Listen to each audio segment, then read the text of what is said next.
In this video, I'm going to teach you how to add cursor in Windows 10. It's a very easy process, so make sure to follow along. In this video, I'm going to teach you how to change your cursor design on Windows 10 or 11. The process is going to be exactly the same. So first, I'm going to teach you how to browse through default cursor styles and how to download additional ones. So all that you have to do is go over to the control panel, and usually you will have a view like this. What I recommend is that you switch the view to large icons and you will be able to find the mouse options. If you don't see it here, just use the search function and look for mouse.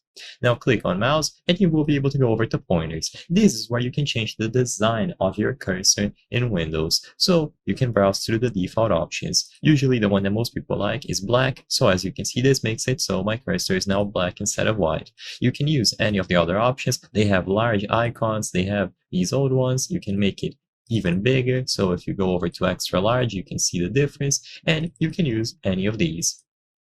Alternatively, if you want to install additional cursors, then all that you have to do is download them from any website. An example would be DeviantArt, but you can explore other sources for custom cursors. So usually when you download custom cursors, you are going to have a bunch of files like this, and you just have to run the installation file. Once you run it, they are going to appear right on the pointers options that I showed earlier. So download them from the web. There are various different places. I recommend using DeviantArt, but of course you can browse through the default options and use these if you prefer. So once it is installed, it is always going to be available here. And once you are satisfied and you just want to go back to the system default, you will be able to choose it here under System Scheme.